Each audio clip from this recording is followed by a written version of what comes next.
Hello and welcome to episode 36 of Think Big with Michael Zellner. All positive, no politics. My guest today is Matt Gossett. Matt is a makeup artist in Memphis, Tennessee. He is a self taught artist whose main focus is commercial fashion and bridal, but he also looks for the everyday woman.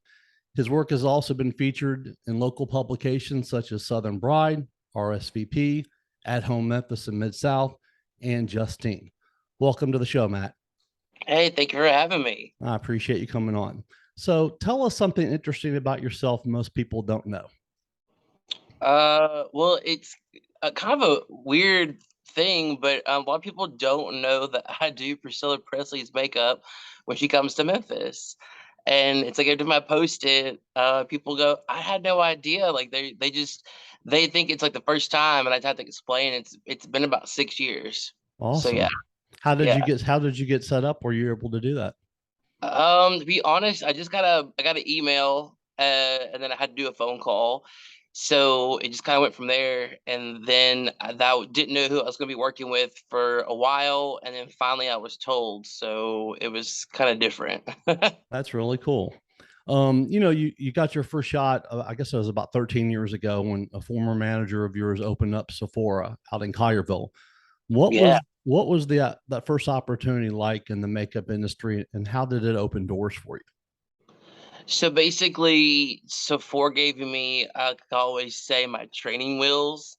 It was easy to kind of get in and learn the different aspects of the actual beauty industry because people think it's just a one-way street, but it's actually like a huge highway. Right. So it kind of just gave me like the step into it, and then I learned a lot, and I learned what I didn't want to do, and I kind of went from there. Now, you said, quote, when a bride books with me, she gets an experience. I want her to feel like herself, but still be just as glamorous as she's always dreamed of. Getting to know a bride inside and out is one of the best parts to sit her down and get to know her story, unquote. You really develop a special bond with each, person you work with, don't you? You definitely do. When you're basically in an intimate setting with somebody, they don't have any makeup on, or it's just you and that one other person, even if they're not a makeup wearer. It's just really different how you kind of get into a little bit of their psyche. You kind of get to know who they really are, and then not who they can be under stress, like on the day of. Right. So that way you kind of can navigate day of and know what makes them tick, what makes them um, shut down, so that way you can not be on the stressful side of the actual wedding day. But with also give them an experience, I like to like let them know that it's not a cookie cutter experience. You have to really cater to your bride, especially if you're going to do high end wedding. And that's what I kind of focused on. I guess I started really, like, what was it? About 6 or 7 years into my career is when I started to like leave counters and focus on freelance. And then that's kind of what it became, is I wanted to be known as an experience and not just another makeup artist. What did you just working those counters? Did that give you the confidence to be able to do that and get out there and explore other options? It kind of did. It's just like I feel like when you work behind a counter, you kind of, I know it's way different nowadays because, Right. like I always tell people, I did makeup before makeup was cool.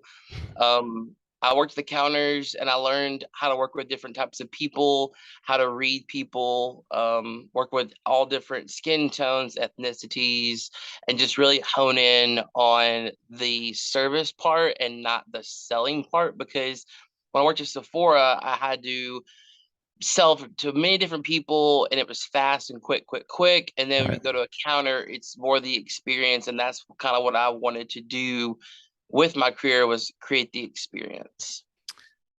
As I mentioned, you've been doing this, for over 13 years now, Matt. And some of the brands you work with are Dior, Bobby Brown, and Trish McAvoy. How do you decide what style and brand to use on each client? That's kind of hard. It's kind of almost the same with a lot of people. It's just about how to apply the product and which products from which line to use. So, I mean, my kit is 1,000 different things. It's from high end to drugstore. It all just depends on what works. And I found out during COVID that cheap lipstick actually wears a little bit longer than nice lipstick. So it just depends on Wow. what you buy. But yeah, it just that's how I just depict on the person, age, race. It all depends on the product because some products don't work for different ages and skin tones, and that's what you gotta figure out. You said, quote, a great soft, smoky eye with fluttering lashes, a glowing complexion, and glossy lips is my favorite look on a bride. The way she can look back years from now and still feel classic and gorgeous, unquote. There are many, different looks that you can choose, but what makes that your favorite for a bride? I just feel like when somebody can speak with their eyes, that's the best thing. A glowing complexion always makes you look good in any kind of lighting. And then when it comes to a lip, if you have a dry lip, I feel like it ages you. So if you put a little bit of gloss on it, it just kind of gives you the youthful look that you want. And I feel like in all photos that whenever, like I said, in my quote, if you look back from 50 years from now, you're not gonna feel like you were overdone, you weren't trendy. You just basically, how can I say it? You're gonna look back and you're gonna think about the best day of your life, and you're going to just basically glow without my help. Besides, doing weddings, you also offer other services. You do, one-on-one makeup lessons. You do makeup for TV appearances. You can do it for large events too. What has it been like to expand your brand over the years? That's kind of like what I feel like you have to like with me expanding and elevating each different service. That's kind of the one thing I always focused on was where can I take it to the next level because COVID taught me about doing um like bridal's not always going to be in your wheelhouse, production's not Right. going to be in your wheelhouse. So I was helping women through email and just letting all my clients know, hey, I know you're not out and about, I know it's hard, but like I'll tell everybody on a Friday, just go upstairs, put your makeup on, cook dinner, and feel presentable. But just being able to like give out all the different services, I feel like each one can help a woman's confidence, and that's what my main focus is on each one.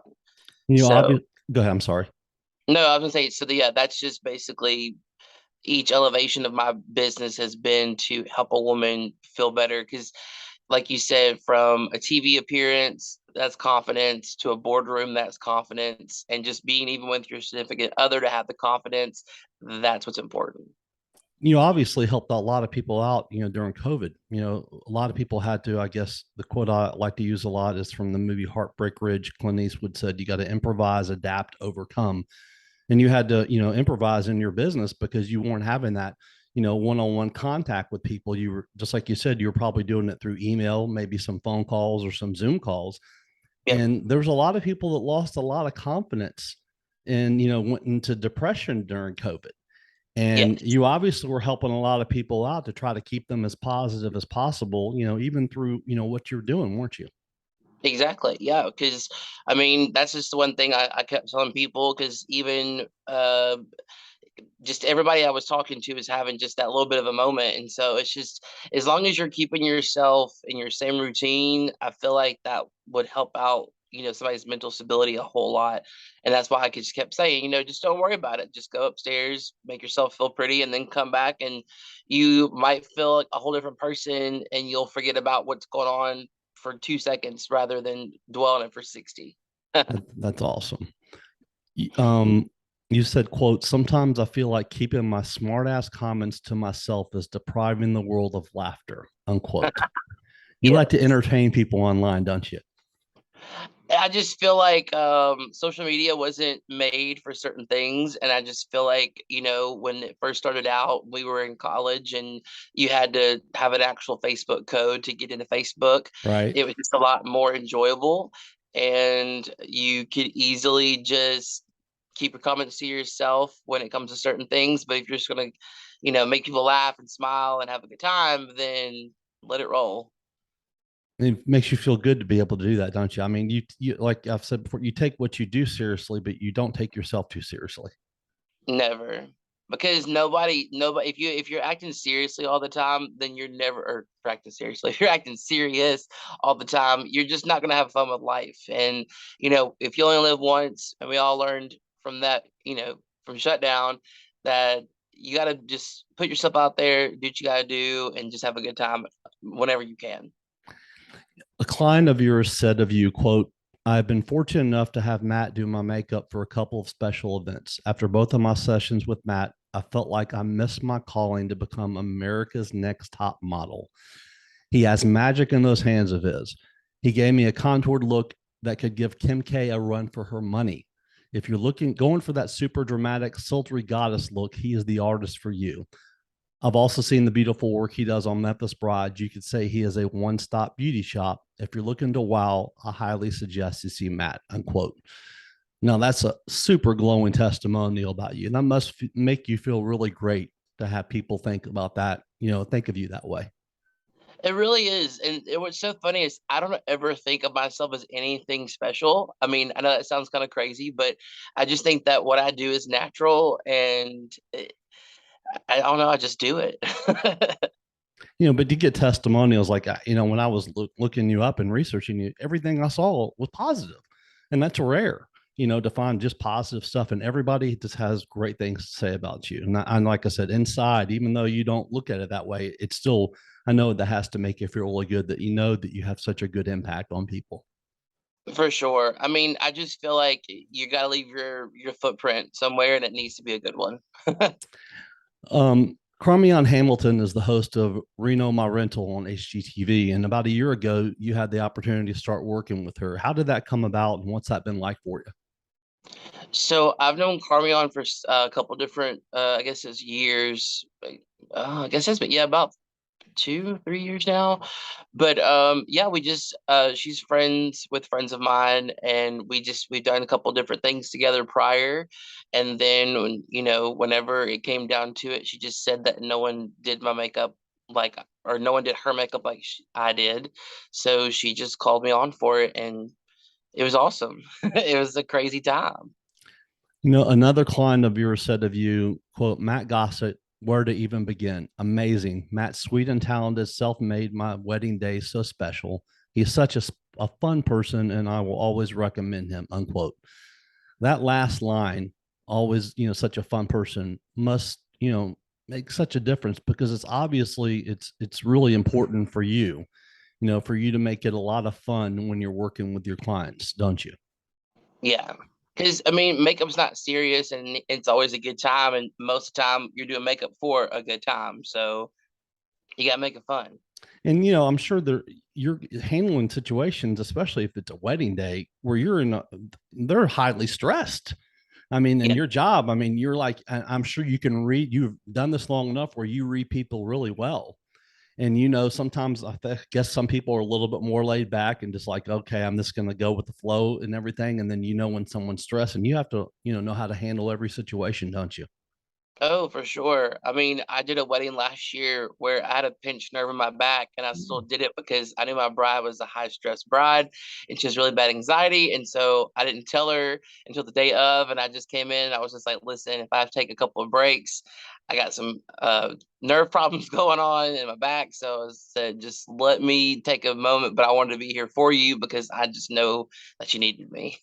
Yeah, I definitely was a good idea not to tell a high stress person several days before, because that would have made it much No, worse. So you handled that perfectly. yeah. About 7 years ago, you got to work on Jerry Springer for the news. How did that happen? So, of course, everybody knows Chelsea Chandler from the news, and she just called me one day and she's like, "Hey, we've got Jerry coming in, and they just need somebody to do his makeup real quick. Are you available?" And I was like, "Sure." And of course, it was like Cooper Young weekend, so it was already crazy.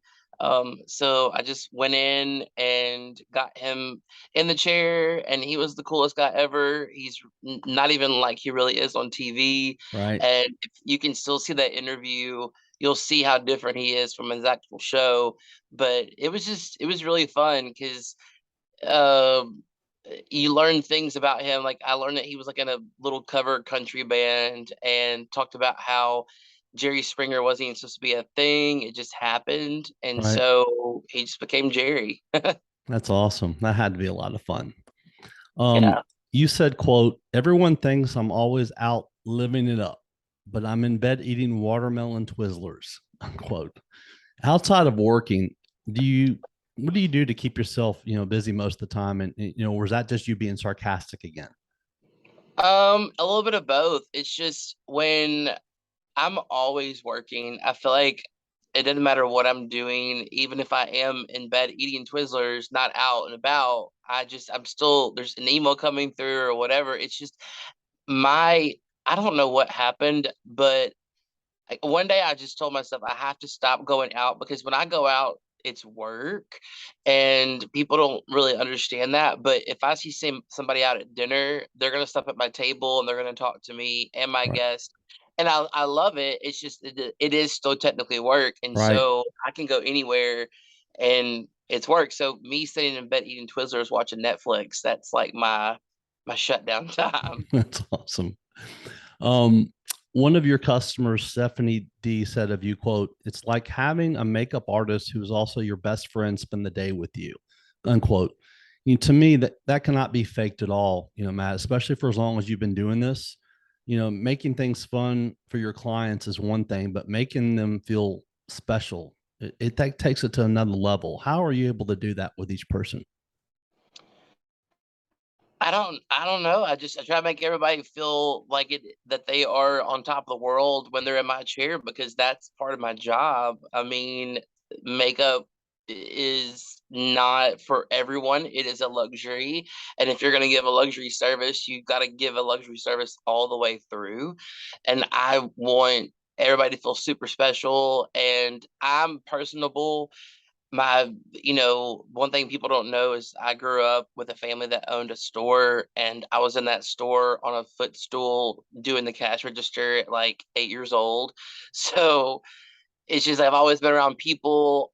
Every person in my family's been in a business that's a small business. So it's just I've always learned how to handle people at a young age and even just working in general. But I just want everybody to feel special because your business, as your business, that is your business. So like you're out there, that's your name and everything. And if you treat everybody amazing, then you're going to get amazing results back. That's great. A few months ago, the Memphis Grizzlies were in the playoffs, and the excitement in the FedEx Forum, and, we know, was incredible. And I don't know if you were at the game or you were watching on TV, but in watching the crowd, you said, "quote I really love seeing super white folks chant whoop that trick." Go with your bad self with your khakis on and denim jeans draped over your shoulders makes my heart warm, unquote. That's pretty funny. You obviously are very entertained easily by Memphis fans and doing that, aren't you? It's just funny because I remember that song being in the Hustle and Flow movie, and I Yeah. actually went to that movie premiere when that was in what 2000, I think Yeah, it 5. was 2005. Yeah.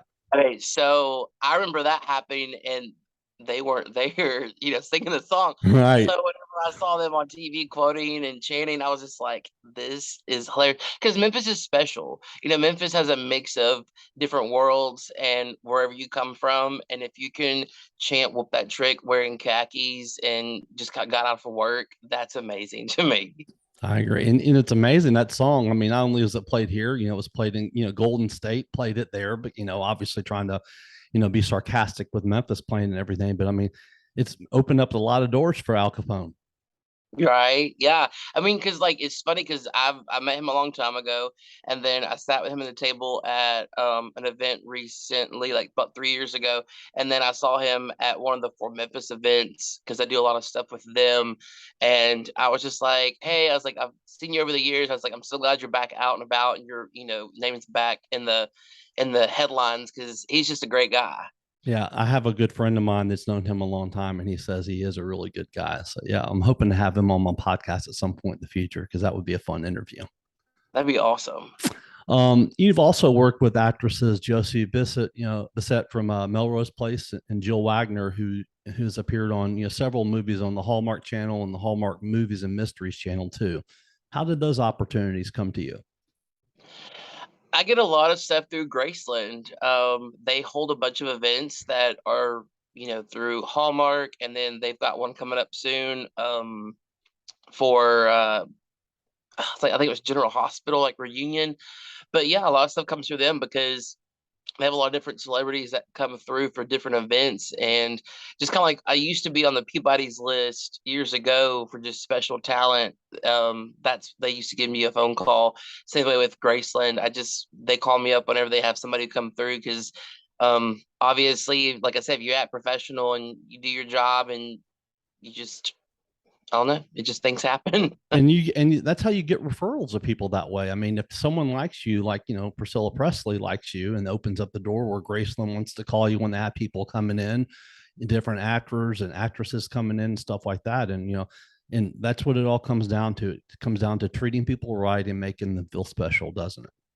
Oh no, for sure. And it's just like when you're doing people of that caliber, all you got to do is just think to yourself, hey, like this is a normal person who just happened to fall into a good spot in their life and become a celebrity. Right. And in the day, we all still eat with a fork and a knife. So, you Right. just got to treat it like normal.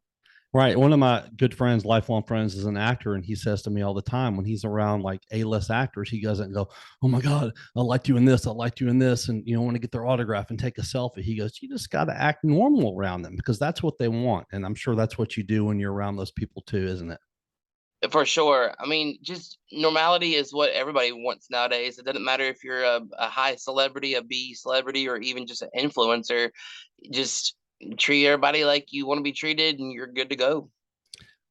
You talk about Graceland, and you had the opportunity recently, to work with the actors from the movie, the Elvis movie back in June, and you said, "quote It was so awesome being behind the scenes and hearing actors talk about how awesome the people from Memphis are. We as a community know how to support and always show up." Unquote. You got to work with Priscilla, as you said, you've done that for several years now, and then you just did her makeup for 2020, didn't you?